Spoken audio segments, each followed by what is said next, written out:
Boa noite, pessoal. Começando mais uma live de quartas, o nosso espaço virtual do Centro Espírita Nair Montes de Castro, nosso celeiro de luz. Que Jesus nos abençoe, que possamos unir os nossos corações a esse Mestre que nos ama tanto. E hoje, uma noite muito especial, já estamos em dezembro, Natal se aproxima, vamos dar uma pausa nos estudos da introdução do Livro dos Espíritos, que vínhamos fazendo. E hoje e na próxima quarta vamos conversar um pouquinho sobre temas relacionados a esse período tão maravilhoso da humanidade, que é o período do Natal. Hoje falaremos um pouquinho sobre Maria de Nazaré, nossa mãe maior, o espírito mais doce, mais amável, mais amoroso que já pairou aqui no nosso planeta, né? Claro que quando a gente fala isso, estamos colocando de fora o seu filho, né, Jesus. Estamos citando a mansidão, né? Aquele amor de mãe que só Maria foi capaz de nos oferecer. Então, acredito que teremos hoje um estudo muito abençoado, justamente porque esse espírito de Natal já se aproxima de todas as famílias e busca cada coração justamente para que possamos transformar o nosso humor, né? As nossas vibrações, buscando essa paz interior tão importante para esse final de ano e tão importante para um continuar das nossas vidas.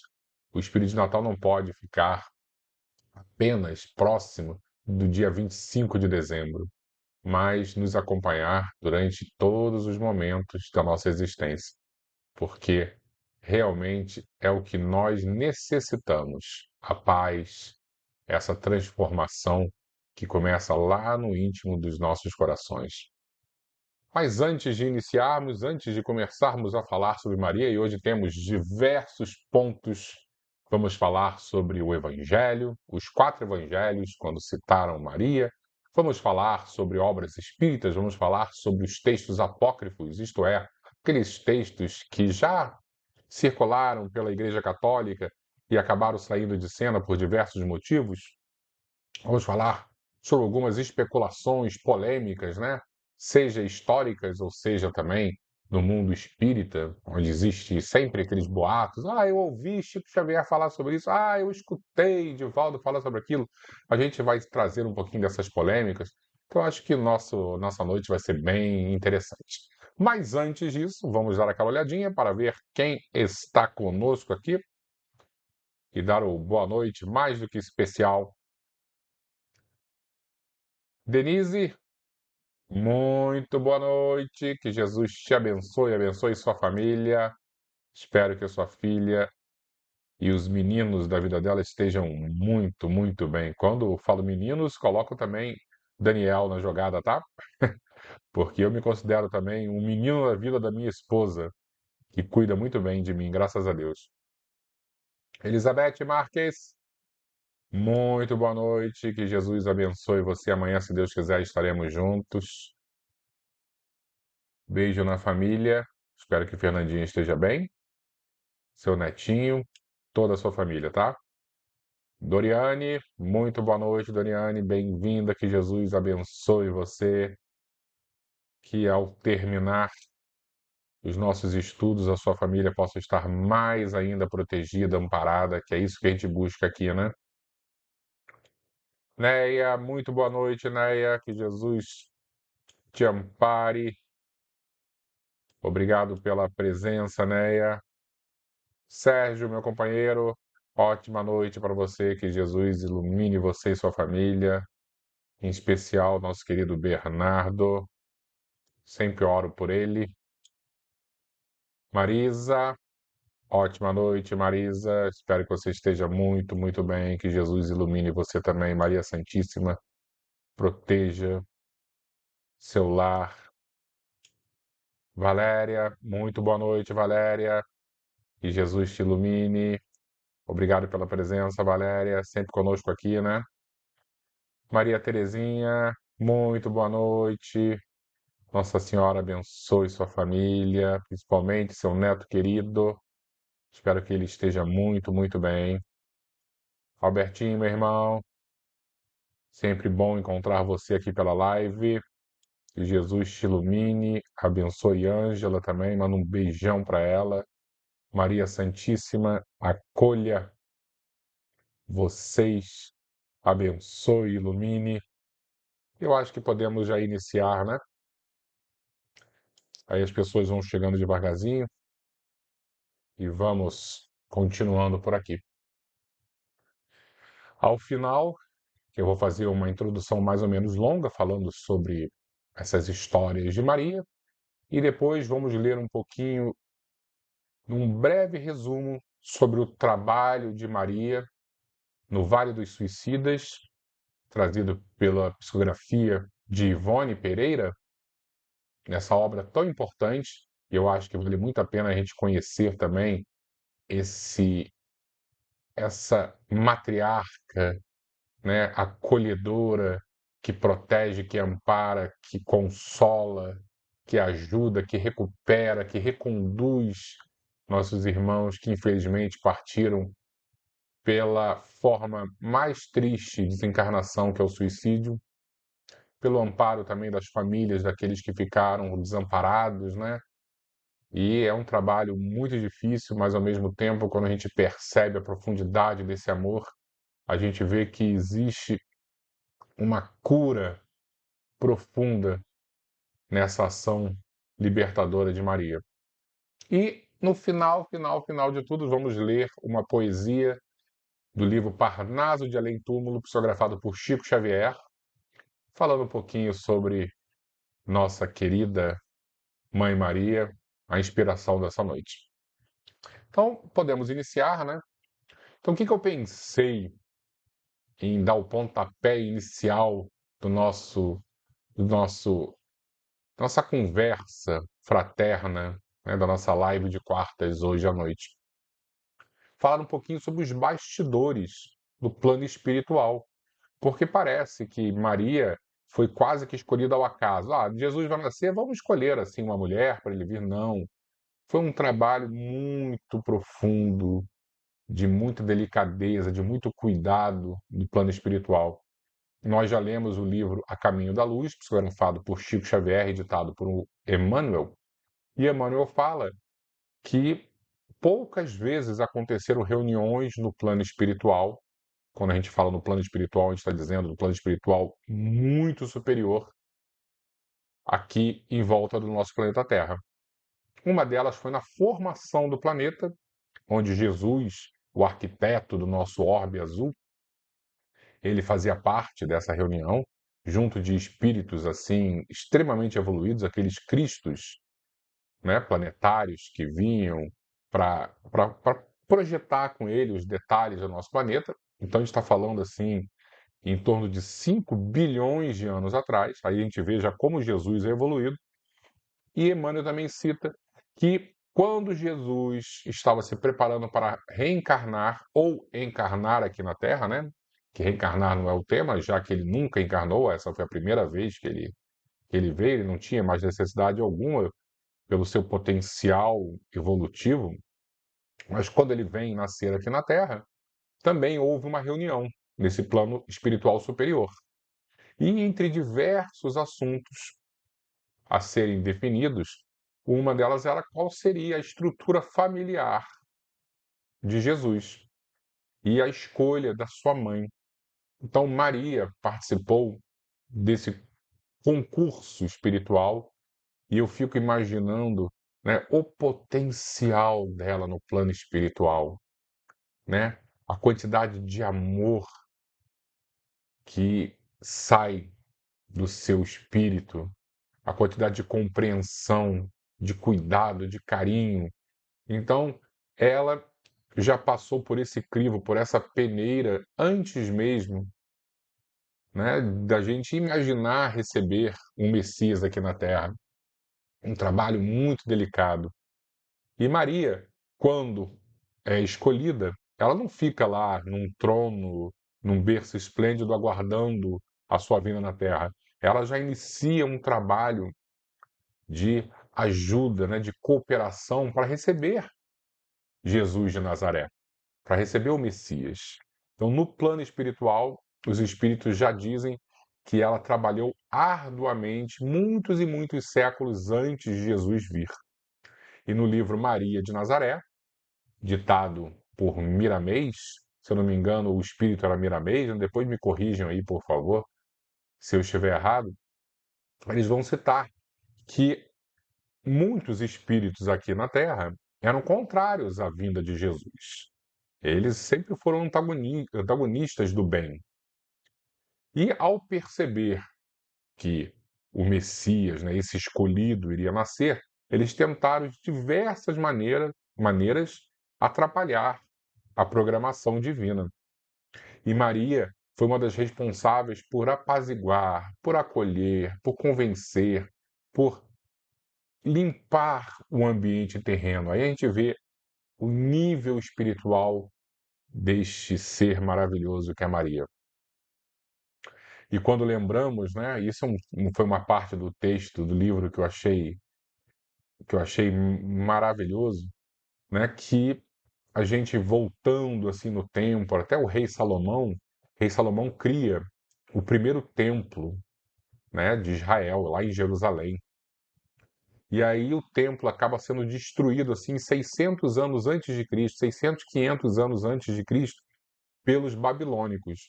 E o livro explica que, na verdade, o povo da Babilônia, né, era um povo muito rebelde e muito contrário ao bem.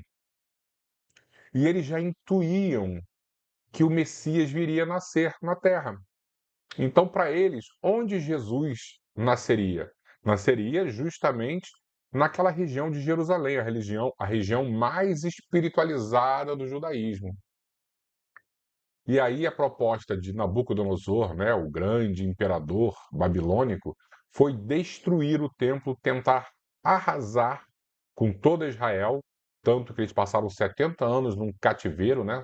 O povo judeu passou 70 anos num cativeiro, porque a proposta desse plano espiritual inferior era destruir os judeus, justamente para que Jesus tivesse muita dificuldade na hora de vir.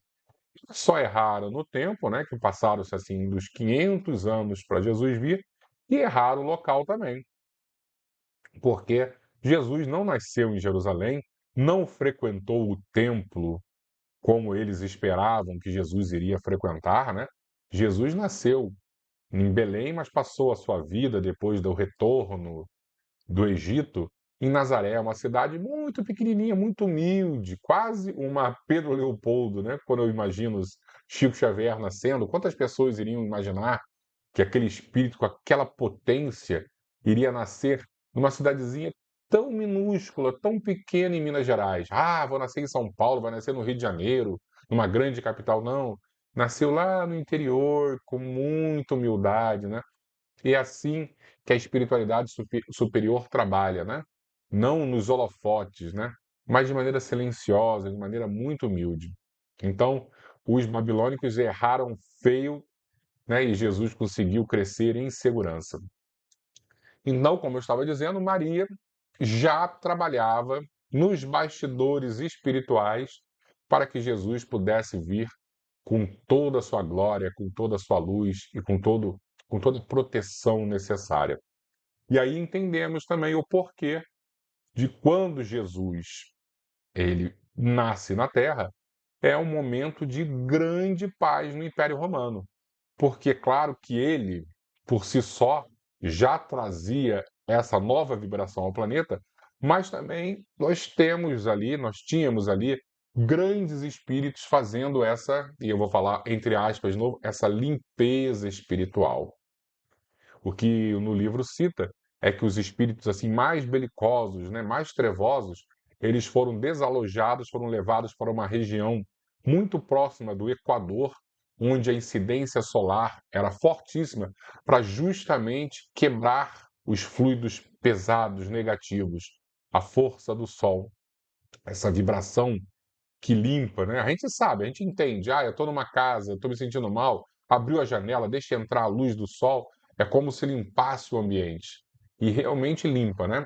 E é essa história que nos contam nesse livro maravilhoso, Maria de Nazaré. E quando a gente fala em Maria, a gente entra, obviamente, nos textos evangélicos, né? Por quê? Porque nós temos aí os 4 evangelistas, Mateus, Marcos, Lucas e João, falando sobre o nascimento de Jesus.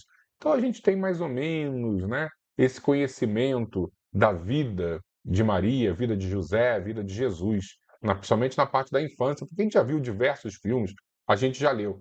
Mas uma coisa que às vezes nós desconhecemos é que existia um quinto evangelho que falava sobre a infância de Jesus.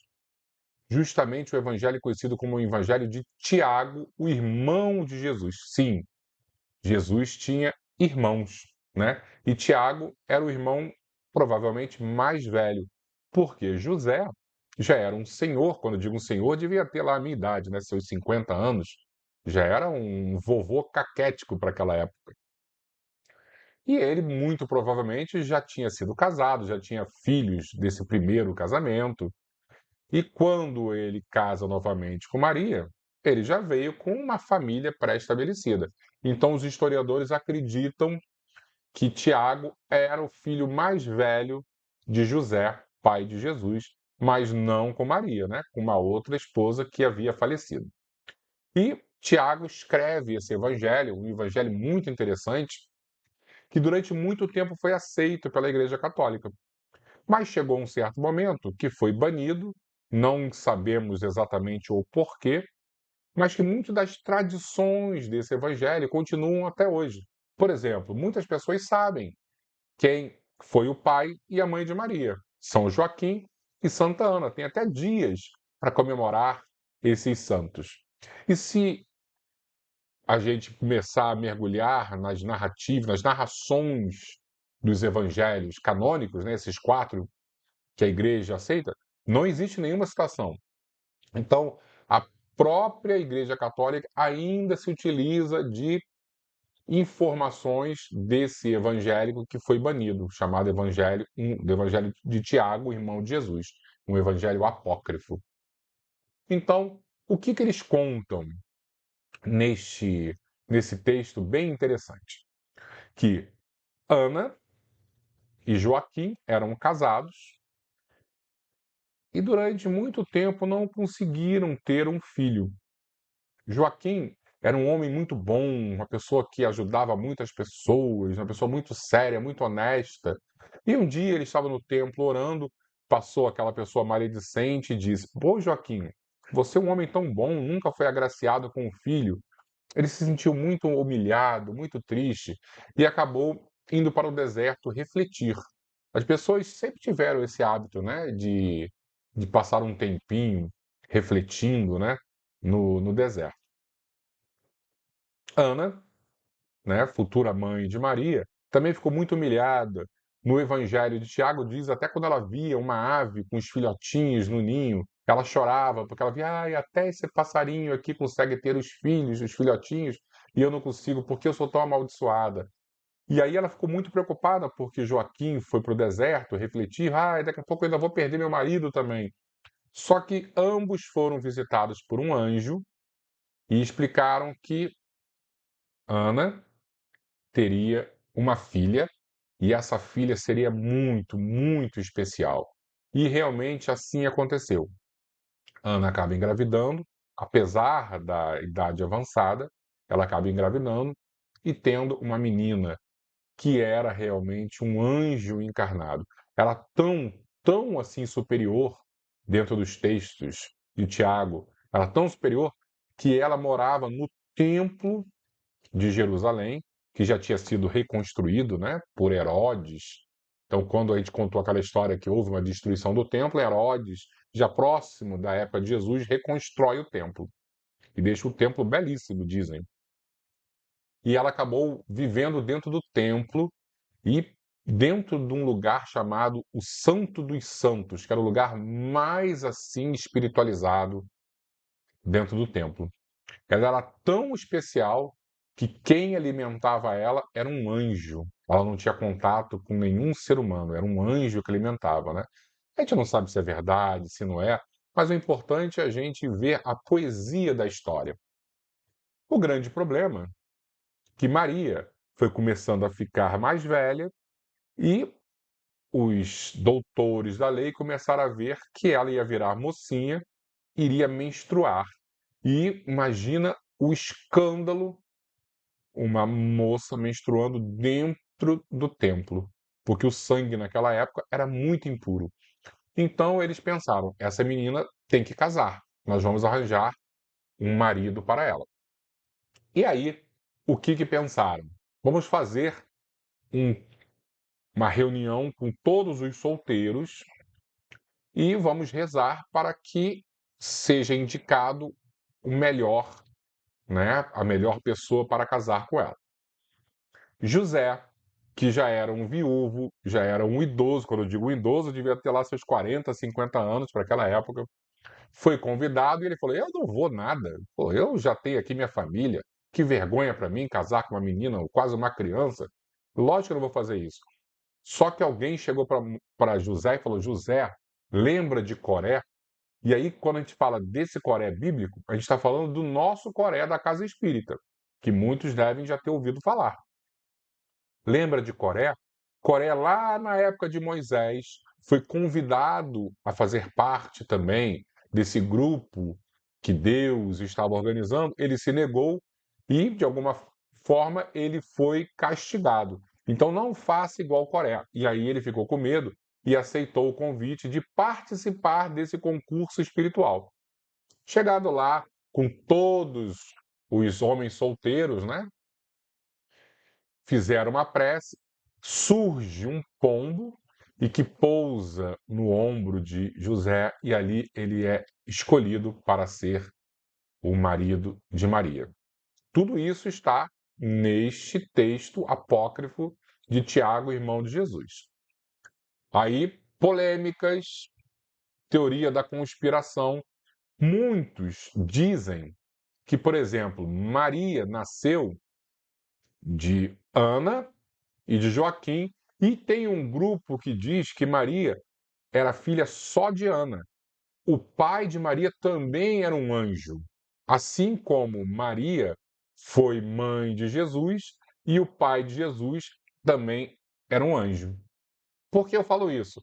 Porque no caso Maria seria apenas 50% humana e outros 50%, o corpo de Maria seria um corpo especial, com DNA especial para receber esse espírito tão evoluído. E que Jesus seria 25% apenas humano, porque Maria era só 50%, ela também teve um filho com um anjo, então Jesus era menos humano ainda do que Maria. É lógico que isso é teoria da conspiração, a gente não tem que, mas é importante a gente saber que existe essa discussão até em espíritas mesmo que flertam bastante com a ufologia, tá bom?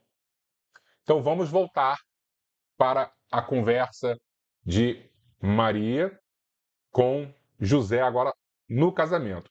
E aí a gente pode fazer o quê? Já um retorno para os evangelhos canônicos, aqueles que são aceitos para a igreja, onde eles noivaram, né? Mas antes mesmo de casar, Maria foi visitada por um anjo e ofereceram a ela a missão de ser a mãe do Messias. E eu fico imaginando a coragem desta menina. Ainda uma menina, devia ter lá seus 13, 14 anos. Ela com certeza sabia que iria passar por grandes preconceitos, porque o pai não seria José, as pessoas iriam descobrir, e existia a possibilidade real dela ser apedrejada. E mesmo assim ela aceita a missão. Ao aceitar a missão, ela vai visitar Isabel, sua prima. Chegando lá, ela descobre que Isabel está grávida também, Isabel muito mais velha, né? Zacarias e Isabel já não acreditavam mais que poderiam ser pais, e nasce João Batista.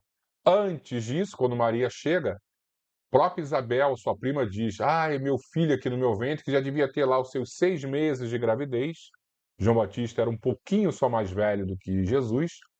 ele acaba balançando e Isabel sente que tinha algo muito especial em Maria. Espíritos muito evoluídos que todos participaram dessa escolha do plano espiritual, dessa sagrada família. E aí, vamos voltar ao Evangelho de Tiago, né, para sair um pouquinho do Evangelho canônico, como eu disse, que todo mundo conhece. Quando Maria se aproxima de José e diz que estava grávida, José, no primeiro momento, se sente muito envergonhado. Tiago fala isso, que José ficou muito envergonhado. Meu Deus, por que eu aceitei ser marido dessa moça, uma criança? Olha, depois ele se sente meio que traído, mas por ser um espírito também muito evoluído, ele pensa numa uma saída ideal. O que eu vou fazer? Eu vou desaparecer e Maria vai aparecer grávida e não vai ter nenhum tipo de escândalo de traição. Por quê? Porque se não tem o marido, não existe traição. Ele se colocou assim.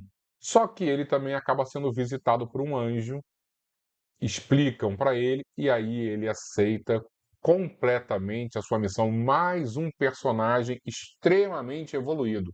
Imagina hoje em dia uma situação dessa. Se alguém iria aceitar. Eu não. Vou sair como um homem marido traído. E há 2000 anos, naquela sociedade extremamente machista, José, ele acaba aceitando e segurando essa barra até o final. Isso é muito bonito e muito importante a gente citar também a fortaleza moral que era José. E aí todos nós sabemos, né, que eles recebem uma ordem lá do Império Romano, e eles têm que sair de Nazaré, a terra natal de Maria, e ir até Belém, porque é a cidade, né, da família de José. Era o censo. Eles tinham que participar desse censo. Chegado lá, Maria entra em trabalho de parto. Repara que nós não estamos nos evangelhos comuns que nós costumamos a ler. Estamos no evangelho de Tiago. E aí a história é outra. Chegando lá, Maria entra em trabalho de parto, José fica desesperado e sai para encontrar uma parteira. Deixa ela onde? Nas portas da cidade, dentro de uma gruta. Daí a gente consegue entender por que existem tantos quadros medievais onde Jesus não nasce numa manjedoura em Belém propriamente, nasce numa gruta. Porque a história também foi contada de outra forma. José vai encontrar uma parteira e diz quando ele está no meio do caminho para chegar na cidade de Belém, o que acontece? Tudo para. O vento para de soprar. Os animais ficam paralisados. Um pastor que estava conduzindo as ovelhas também fica paralisado com o cajado para cima. Como se tudo no planeta Terra tivesse parado de funcionar. E aí ele percebe que o seu filho, extremamente especial, havia nascido. Ele encontra a parteira, volta. Quando chega, a gruta está iluminadíssima. E quando ele entra, Maria já está com Jesus no colo. Isso é de uma beleza, né? Esplendorosa. É como se Maria tivesse passado por toda uma dor do parto sem ter que vivenciar isso, como se tivesse já recebido Jesus prontinho para ela. E eles, aí a gente volta para o evangelho canônico, né? Onde tanto Mateus quanto Lucas vão citar que os três reis magos deram com a língua nos dentes para Herodes. Herodes vai lá e resolve matar todas as crianças com menos de 2 anos. Por quê? Porque o Messias, o novo rei, havia nascido e ele não queria perder. Herodes era um grande louco, né? O imperador romano, Otávio Augusto, tem uma frase dele que dizia: eu preferiria ser um porco de Herodes a ser um familiar dele, porque ele matava todos os familiares. Era um completo louco. Maria e José recebem esse aviso do anjo através de um sonho e eles vão para o Egito. Passam lá algum tempo até que eles de novo recebem E aí a gente vê diversas situações que falam sobre a mediunidade, né, na Bíblia, né? Mais uma questão mediúnica, onde um anjo vem avisando, aí eles sabem que Herodes morreu e eles podem retornar para Nazaré. Chegando em Nazaré, nós vamos sair do Evangelho de Tiago e vamos novamente para os evangelhos canônicos. E vamos para onde? Vamos para o Evangelho de Lucas, que é um evangelho extremamente especial, porque foi escrito através de uma entrevista com Maria. Então é o único evangelho que fala sobre a infância de Jesus, mas uma infância dele já com 12 anos de idade. E cita que Maria e José foram passar a Páscoa em Jerusalém, porque os judeus tinham esse costume de passar a Páscoa em Jerusalém, né? E, ao retornar, na caravana, percebem que o menino não estava com eles. E aí eu fico imaginando o desespero de uma mãe saber que o filho ficou sozinho numa cidade estranha, sem conhecer ninguém. Eles demoram mais ou menos um dia e meio para retornar, porque não era assim, desci do ônibus e peguei outro. Não. Eles estão numa caravana, eles têm que descer, esperar uma outra caravana estar voltando para pegar também uma segurança de, de locomoção, né? Porque eles não podiam ir sozinhos, que era perigoso. Demorou lá um dia e meio. Quando chegam, encontram Jesus onde? Sentado no templo, conversando com os grandes sábios do judaísmo. Maria, de maneira muito especial, como uma bela mãe judia, deve ter puxado a orelha de Jesus, e Jesus, de maneira muito respeitosa, fala para ela, mas com a segurança daquele que veio para a Terra para cuidar das funções como governador do planeta. Fala, mãe, me chamava de mulher. Mulher, você não sabe que eu vim aqui para organizar, né, administrar os negócios do meu pai, e eu fico pensando em Maria, né, olhando, mesmo sendo aquela mãe, uma mãe judia, super protetora, compreendendo que seu filho era muito, muito especial.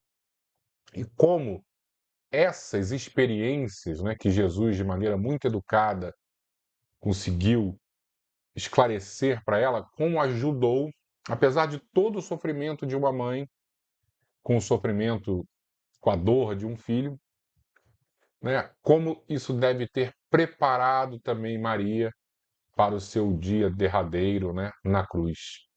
Ela compreender, por mais não entender os desígnios de Deus, mas compreender que aquilo tudo fazia parte de um projeto maior e que não cabia, mesmo num coração de mãe dilacerado, em nenhum momento questionar a justiça divina.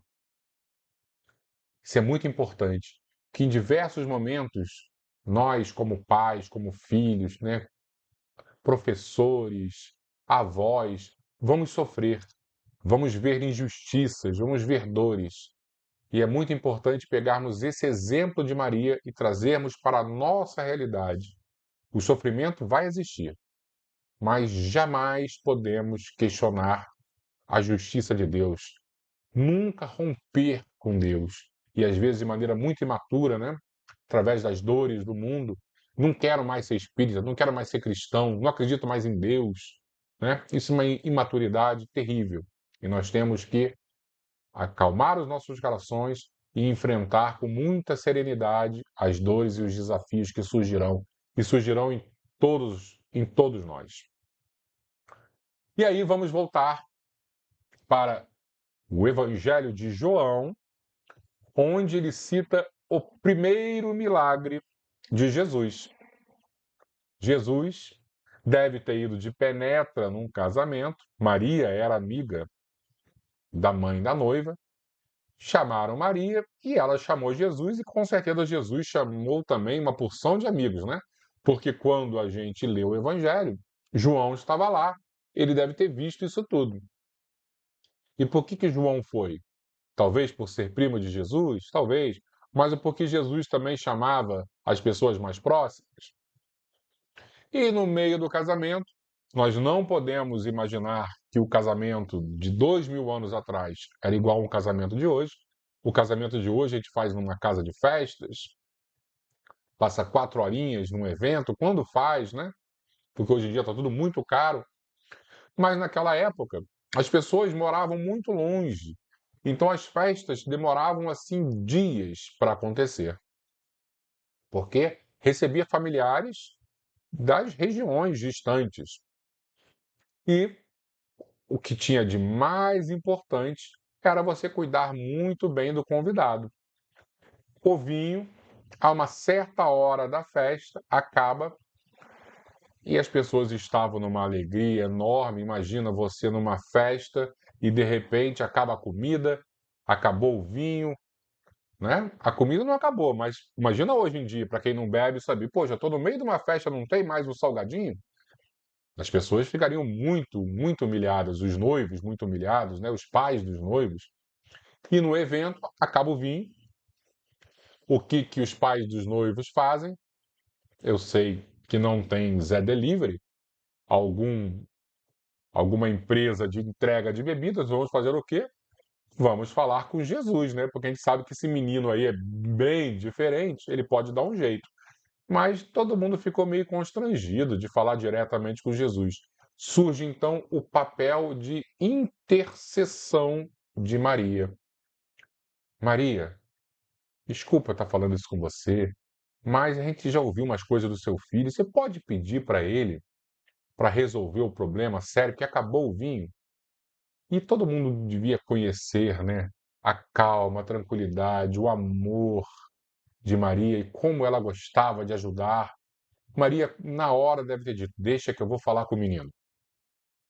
Chegou para Jesus, com aquele jeito de mãe que sabe pedir: Meu filho, nós temos um problema. Acabou o vinho. Só que Jesus olha para ela e fala: Mãe, mulher, você sabe que não chegou a minha hora ainda. Tipo assim, olha só, se eu fizer um milagre desse, as pessoas vão descobrir, vão saber que eu sou especial e existe uma grande chance de já começarem a me perseguir antes da hora, que ele sabia que não ia ser aceito. Mas Maria deve ter dito: Meu filho, ninguém vai saber disso. 2000 anos depois, a gente aqui numa live está comentando sobre isso. Mas ela deve ter falado: ninguém vai saber. É só aqui na festinha, não vai vazar. Ele: Tá bom, peça, por favor, que os noivos encham todos os vasos com água, porque eu vou dar um jeito. E aí os noivos foram lá, encheram todos os vasos com água, tal, tal, tal. Ele vai e transforma a água em vinho, o seu primeiro milagre relatado. Daí nós podemos compreender, como eu já disse, o papel de Maria intercedendo com Jesus sobre os nossos problemas, as nossas necessidades, mas também podemos entender que todos nós temos algo a fazer antes de pedir.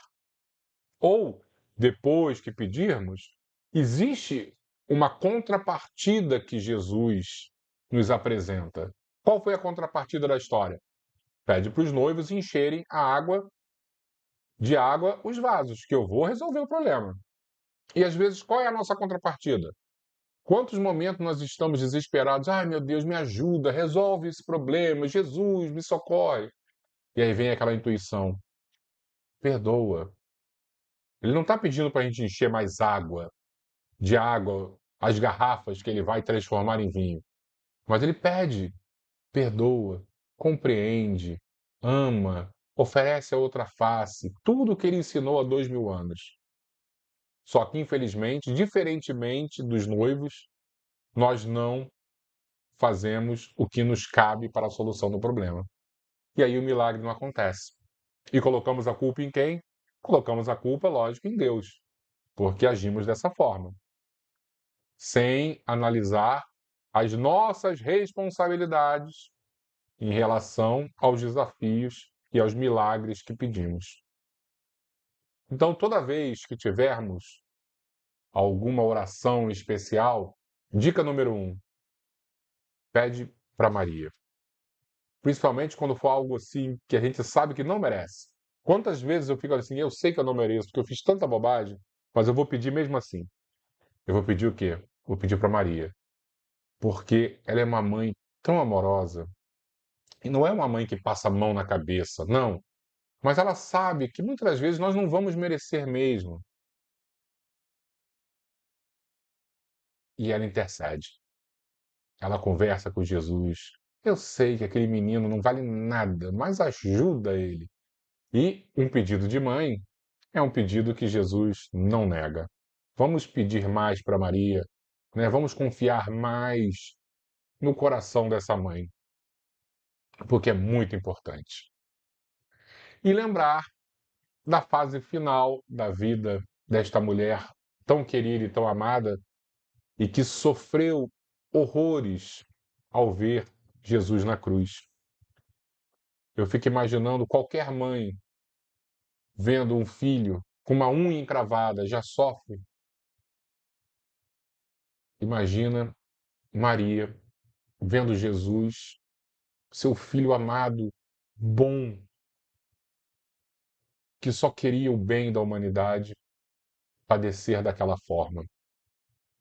E fico também pensando na fortaleza moral dela, de estar ali e em nenhum momento se voltar contra o Criador, mesmo sem compreender, aceitar de maneira doce e suave.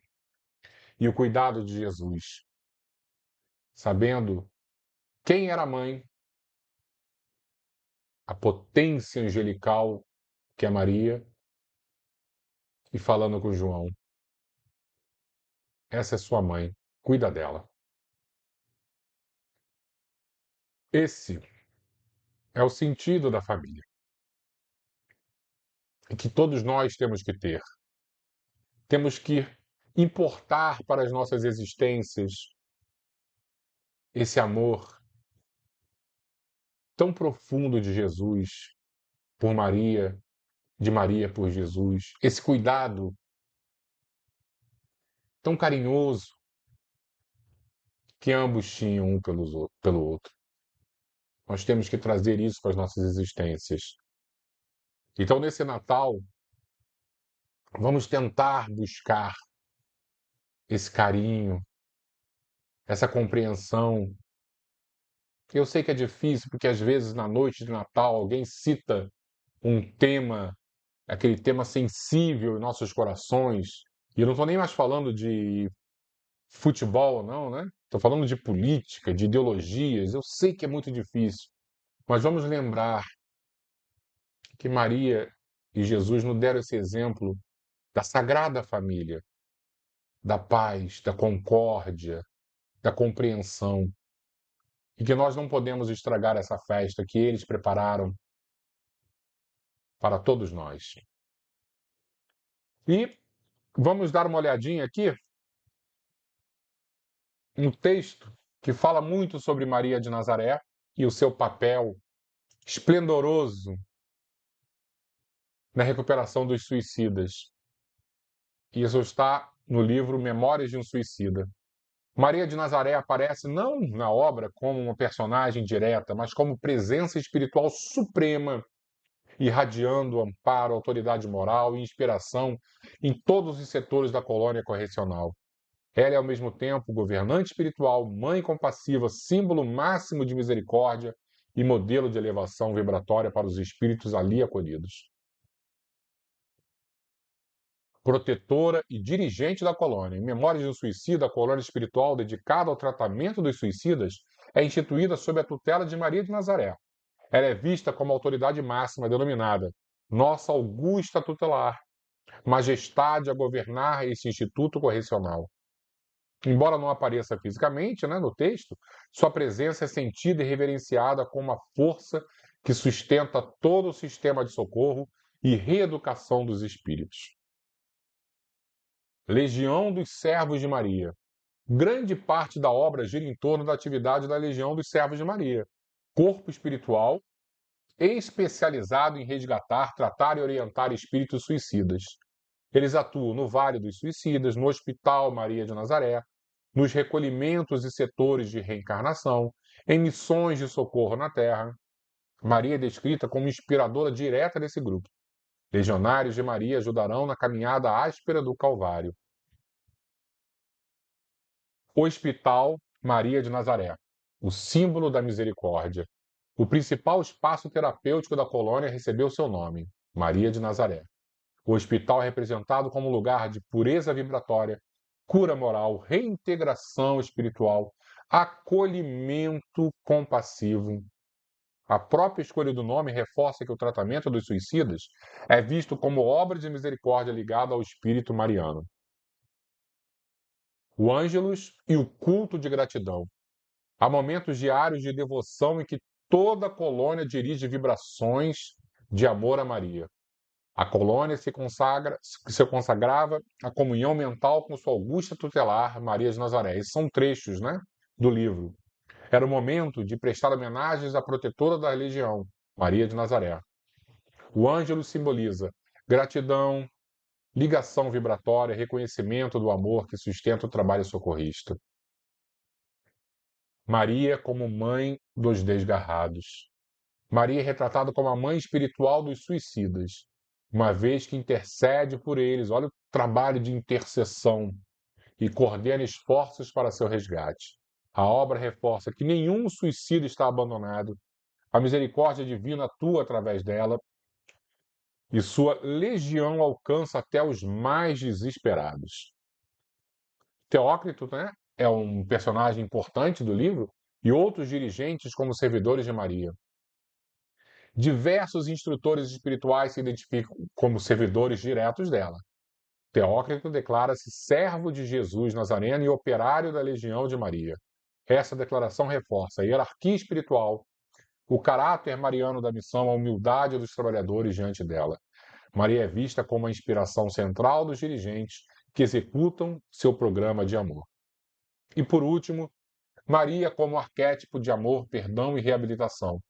Para os espíritos enfermos, Maria representa esperança, consolo, caminho de retorno ao bem, oportunidade de reconstruir, de refazer a história, né? Modelo ético supremo.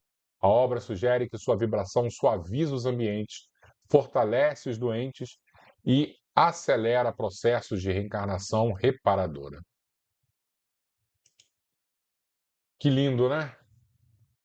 Que mulher maravilhosa, que força, que trabalho regenerador. E para finalizar, conforme eu disse, um pequeno poema do livro Parnaso de Além Túmulo, primeiro livro publicado por Chico Xavier através da sua psicografia maravilhosa sobre Ave Maria. Ave Maria, Senhora do amor que ampara e redime. Ai do mundo se não fora a vossa missão sublime. Cheia de graça e bondade é por vós que conhecemos a eterna revelação da vida em seus dons supremos. O Senhor sempre é convosco, mensageira da ternura, providência dos que choram nas sombras da desventura. Bendita sois vós, Rainha, estrela da humanidade, rosa mística da fé, lírio puro da humildade. Entre as mulheres sois vós, a mãe das mães desvalidas, nossa porta de esperança e anjo de nossas vidas. Bendito o fruto imortal da vossa missão de luz, desde a paz da manjedoura às dores além da cruz. Sim seja para sempre, ó divina soberana, refúgio dos que padecem nas dores da luta humana. Ave Maria, Senhora, do amor que ampara e redime. Ai do mundo se não fora a vossa missão sublime. Amaral Ornelas, o autor espiritual. Deixa eu beber uma aguinha aqui.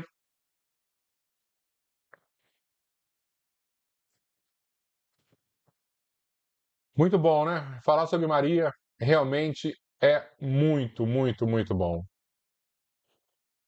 Fico muito feliz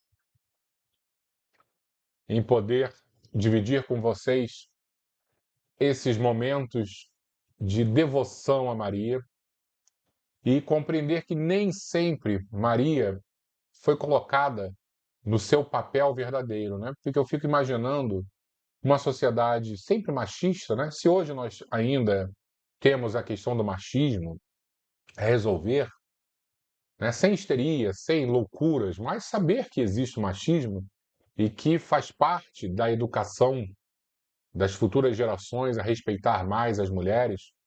Mas eu fico imaginando 2000 anos atrás, o como isso era muito pior.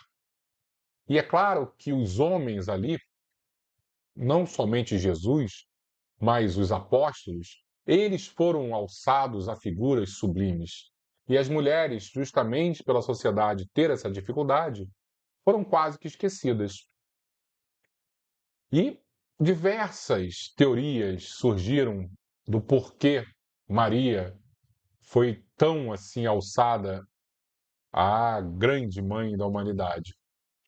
A que eu mais gosto e o que acredito é que ela era tão realmente evoluída e que era impossível negar esse fato. E existem outras menos belas, né? Como a de que, quando o Império Romano do Oriente sucumbiu, o Papa ficou sem um exército, porque Roma, como império, acaba finalizando. E o Papa, meio que desesperado, ele flerta com os bárbaros da época, principalmente os francos. O nome franco que vai surgir, o país França, e convence os francos, batiza os mais importantes que viram religiosos, que viram cristãos.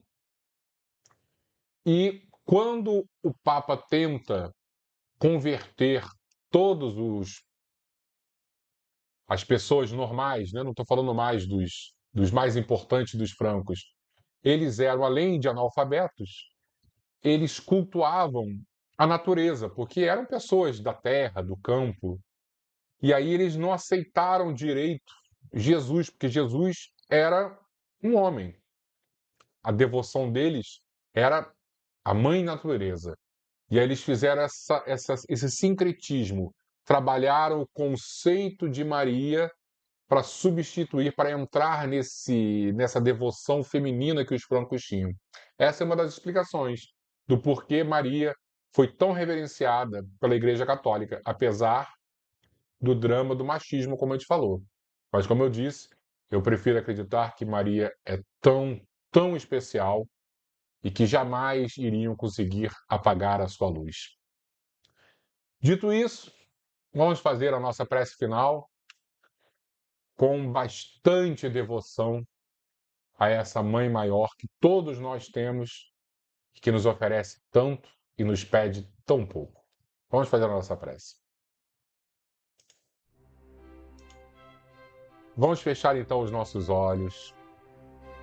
Vamos lembrar de Maria, o espírito mais doce, mais amoroso que aportou no nosso planeta. Vamos imaginar que estamos muito próximos a ela. Maria, ao se despedir de Jesus na cruz, foi conduzida por João Evangelista a uma pequena cidade na Ásia Menor, Éfeso. E lá, de maneira muito segura, diferentemente se estivesse em Jerusalém, pôde, junto do seu filho adotivo, João, falar sobre as maravilhas de seu filho, pôde contar com lágrimas nos olhos sobre os milagres físicos e espirituais que Jesus promovera. O tempo vai passando e a nobre mulher, envelhecendo,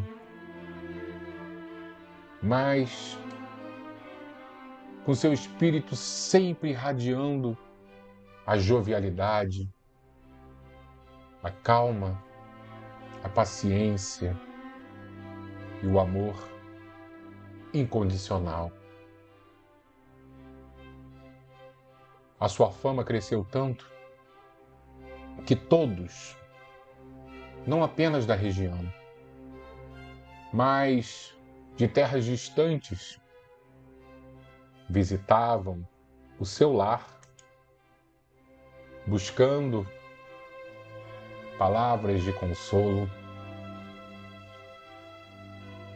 buscando apenas um olhar de misericórdia e perdão. Quantos de nós, com consciência mais ou menos culpada, não necessitamos tanto deste perdão de Maria? E hoje é o nosso dia de visitarmos a sua casa, mesmo que mentalmente, visitarmos o seu lar e termos o contato libertador que esta mulher sempre será capaz de nos oferecer. Na fila, seja o mais jovem até o mais doente, idoso, já se sentiam em seu colo. Porque a energia, a sua vibração é tão sublime que ninguém consegue manter um distanciamento, ninguém consegue manter-se sem desmoronar de maneira digna, mas desmoronar. Porque o amor tira uma multidão de pecados de nossos corações. E ao percebermos que estamos livres, mesmo que momentaneamente, dessas cobranças da nossa consciência culpada, retornamos à inocência infantil. Que possamos hoje, todos nós, sentir Maria em nossos lares e vivenciar essa experiência. Assim seja, Senhor.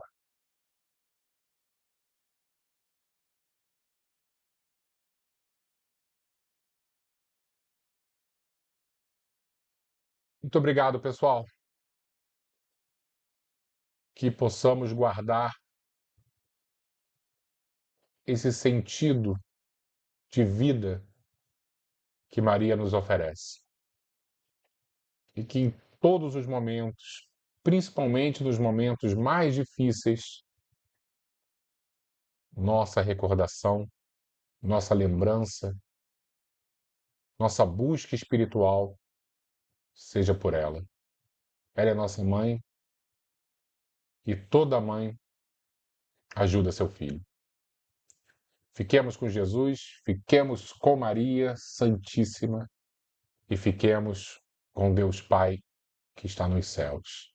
Uma ótima noite a todos e até semana que vem, se Deus quiser. Boa noite, pessoal.